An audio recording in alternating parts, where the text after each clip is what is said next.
Assalamualaikum warahmatullahi wabarakatuh. Selamat datang kembali di channel kami, yaitu di channel Kilas Balik.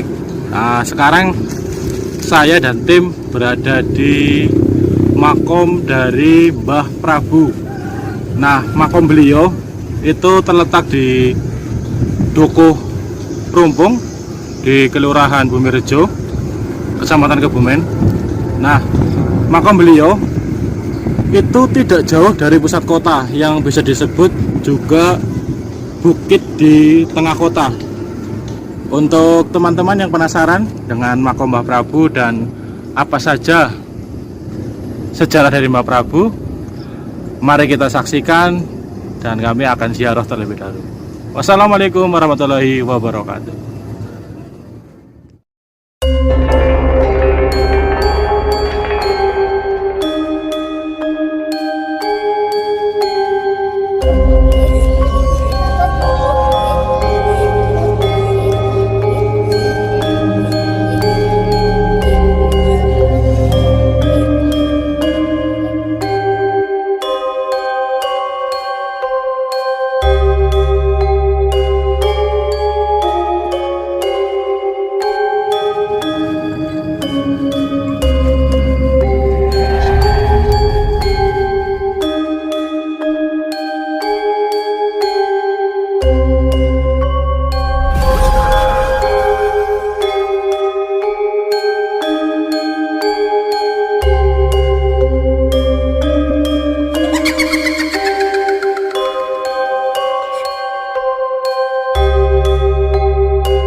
Ya, teman-teman, sudah tadi kita ziarah sebentar, bersilaturahmi dengan Mbah Prabu. Ya, di sini saya sedikit bercerita, teman-teman, tentang makam di atas bukit di tengah kota Kebumen. Masyarakat sekitar sering menyebut beliau adalah Mbah Prabu.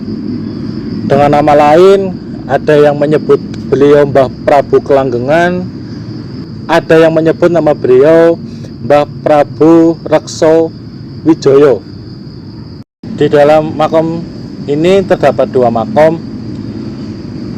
Yang pertama dari Mbah Prabu sendiri, dan yang kedua konon katanya ada yang menyebutkan dia itu penderek dari Mbah Prabu, dan ada yang menyebutkan juga dia adalah garwo dari Mbah Prabu yang namanya adalah Dewi Roro Savitri. Ya, teman-teman, biasanya peziarah yang datang ke sini mereka juga mempunyai mempunyai hajat, mempunyai keinginan. Biasanya sih mereka yang datang ke sini untuk meminta tentang pengasihan, terus jabatan sama kewibawaan. Dan semuanya juga kita kembalikan ke Allah. Semua kehendak adalah milik Allah. Kita hanya bisa bermunajat dan berdoa.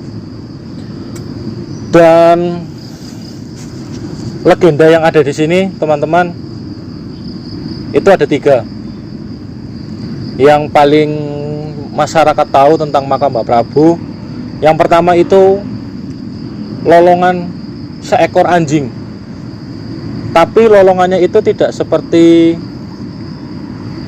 anjing yang menggonggong, tapi dia melolong panjang. Oh, seperti itu. Biasanya firasat itu atau lolongan itu terdengar jika akan terjadi kemarau panjang. Dan ada juga teman-teman seekor macan loreng. Seekor macan loreng yang seringkali mewujudkan diri di sekitaran makam Mbah Prabu. Dan ada satu lagi teman-teman, yaitu adalah burung gelatik atau burung merpati yang berkalungkan emas. Cerita itu sudah turun-temurun terdengar dan turun-temurun diceritakan ke anak cucu yang ada di sekitaran makom dari Mbah Prabu. Dan juga konon katanya di sebelah timur makom ini ada sebuah pohon jati yang berlubang, dan itu kalau dipukul akan berbunyi tong tong tong tong. Dan gini teman-teman, sebenarnya ada 2 versi di makam Mbah Prabu ini.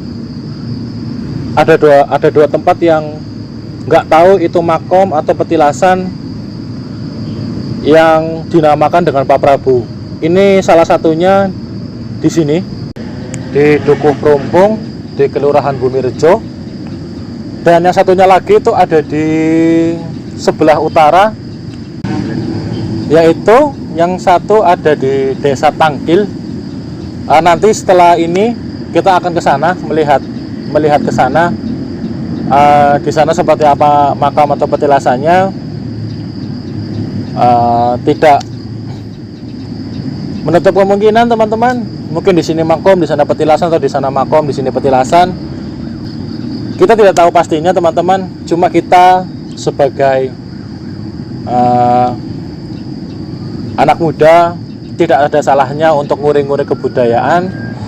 Kita berziarah ke tempat para leluhur kita. Ya, mungkin setelah ini langsung kita menuju ke makom dari Mbah Prabu yang ada di Desa Tangkil. Ayo, dari saya cukup sekian. Wassalamualaikum warahmatullahi wabarakatuh.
Assalamualaikum warahmatullahi wabarakatuh.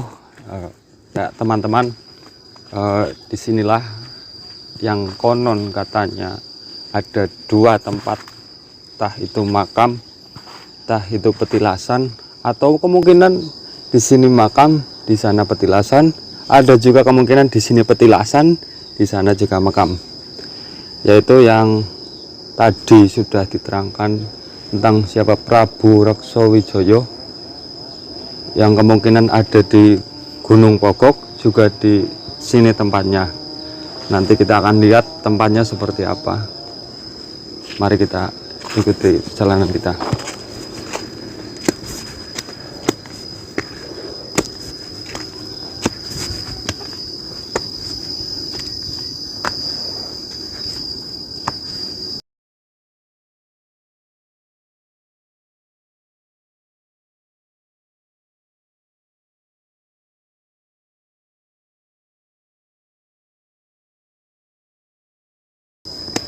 Ya teman-teman, kita lihat secara teritorial atau kondisi dari bukit sama seperti di Gunung Pogok, sama-sama di atas di bukit yang ya itu entah filosofinya semakin tinggi semakin dekat dengan pangeran, entah itu sebagai filosofi atau ciri khas seorang tokoh yang memang yang sering di daerah sini atau di daerah Kebumen memang seringnya di atas bukit, entah itu hanya cerita masyarakat, tapi memang semuanya hampir semua seperti itu.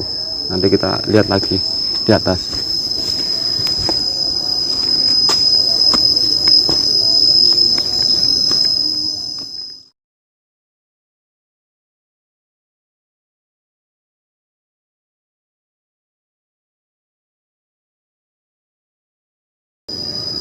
Ya teman-teman, seperti kita lihat dari segi tekstur atau bangunannya, kita lihat dari kayunya saja itu hampir sama seperti di makam Mbah yang ada di Gunung Pogok.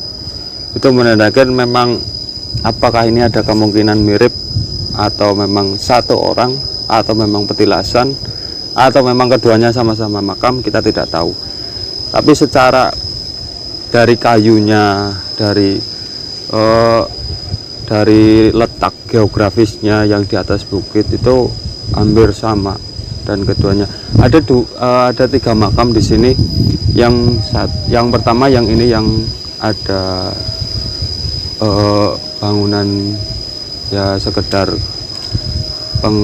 sekedar berteduh. Di sini sebenarnya di sini ada silsilah atau mungkin ada tulisan apa di sini, tapi karena termakan usia sudah tidak ada lagi, sudah hilang tulisannya. Terus kemudian di sebelah situ ada makam juga. Di sini kita lihat dari batunya, bentuk batuannya itu juga sama seperti yang ada di Gunung Pogok di sana. Dari batunya, dari bentuk makamnya, ya menurut saya masih ada kemungkinan dua tempat ini hanya satu orang, tapi kita tidak tahu, wallahu alam. Seperti kita ketahui dari namanya Prabu Reksawijaya, gelar Prabu merupakan gelar dari Kesultanan Mataram yang pada saat itu memerintah daerah Jawa Tengah ini. Dan Prabu itu sendiri hanya sebuah gelar. Kalau sekarang bisa dikatakan seperti bupati, lurah, atau gubernur. Dan Prabu Reksawijaya ini merupakan dari Mataram, entah itu Mataram lama atau Mataram Islam. Ya teman-teman, dari perjalanan kita tadi di makam Mbah Prabu yang ada di Gunung Pokok di Desa Brompong, dan sekarang di Tangkil, kita dapat menyimpulkan bahwa kita ziarah itu jangan salah artikan sebagai kita meminta kepada yang dikubur, itu tidak bisa, karena yang dikubur saja meminta kepada kita untuk mendoakan. Jadi kita hanya berwasilah lewat yang ada di kubur. Semoga apa yang kita minta atau yang kita berdoakan itu bisa terkabul. Dan jangan dianggap juga yang berziarah itu syirik atau musyrik, karena kalau didengar juga doanya itu ya Allah, bukan ya kubur.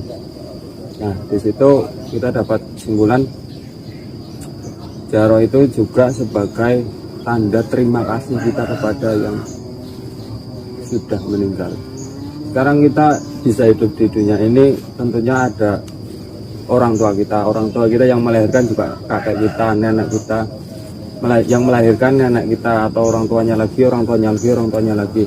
Nah, sebagai tanda terima kasih kita kepada yang di atas, lebih di atas lagi, ya kita menziarahi kuburnya, mendoakan beliau yang sudah di alam kubur.